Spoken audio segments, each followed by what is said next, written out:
In just a few short decades, Japan leapt from an isolated agrarian society into a booming industrial empire. By the early 20th century, their factories were churning out modern steel, electricity, and heavy machinery across the mountainous landscape.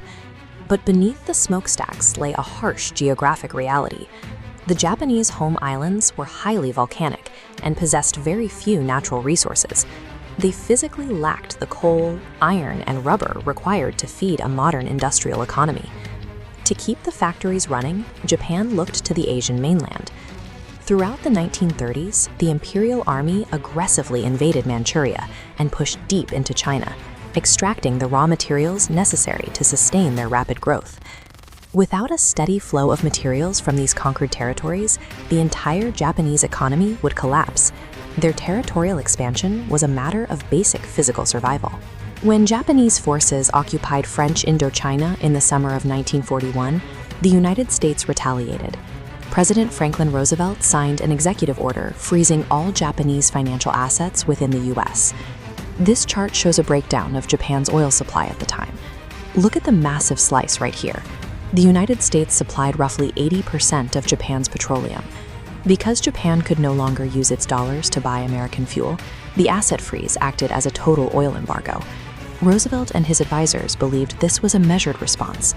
They viewed the financial chokehold as a non-military deterrent, a way to apply pressure and force Japan to withdraw from China without actually firing a weapon.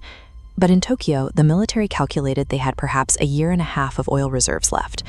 To the Japanese high command, the embargo was a slow-motion death sentence that backed them into a corner. Either abandon their empire or fight to secure a new supply of fuel.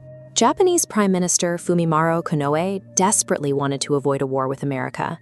He pushed for a diplomatic compromise, but his civilian government was rapidly losing its grip to a hostile, uncompromising military faction.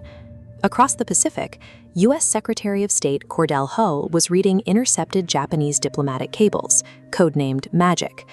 Poor translations of these intercepts, combined with reports of military buildup in Asia, convinced Hull that Japan was negotiating in bad faith and simply stalling for time. In late November, Hull issued the Hull Note, a document demanding the complete withdrawal of all Japanese troops from China.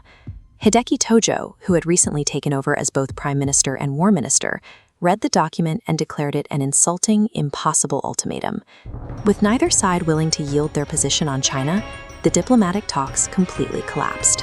Rigid political structures and mutual distrust had erased any middle ground, blocking two massive nations on a direct path to conflict. To replace the lost American oil, Japan planned to seize the resource-rich Dutch East Indies. But moving south meant exposing their flank to the massive U.S. Pacific Fleet, stationed thousands of miles away in Hawaii. This chart compares industrial potential in 1941. The U.S. held a staggering 10-to-1 advantage in steel, shipping, and oil. Knowing they couldn't survive a long war of attrition against this output, Admiral Yamamoto proposed an alternative strategy. Instead of trying to destroy American industry, he aimed for their psychological center of gravity. He believed a devastating preemptive strike on the Pacific Fleet would crush the American will to fight. The entire Pacific strategy rested on a single massive assumption. Japan gambled that a sudden, terrifying defeat would cause a fractured United States to simply give up and accept a negotiated peace. On the morning of December 7, 1941, that gamble played out. Japanese naval and air forces caught the American military completely unprepared. Japanese torpedo bombers and fighter planes descended on Ford Island, systematically dismantling the anchored ships along Battleship Row. The execution of the strike was devastatingly precise. Within hours, major vessels were sunk or crippled, leaving the immediate American naval defenses in ruins. From a purely military perspective, the morning was a highly coordinated, successful operation. But the smoke clearing over the harbor masked a fatal long-term error. First, the primary strategic targets of the attack, the 3 American aircraft carriers, were out at sea on maneuvers. They survived the morning completely untouched. Second, the Japanese strike force concentrated entirely on the warships, deliberately bypassing the dry docks, repair shops, and massive fuel depots. These facilities remained intact, allowing the U.S. to immediately begin rebuilding its fleet. But the most profound miscalculation was psychological. Instead of breaking the American spirit into submission, the unprovoked nature of the attack instantly dissolved the country's isolationist divides and unified the public. With the population galvanized, the American economy transitioned immediately into total war production. Factories that once built consumer goods began churning out ships, planes, and weapons at an unstoppable volume. By betting their survival on a single shocking blow, Japan triggered the exact scenario they knew they couldn't win.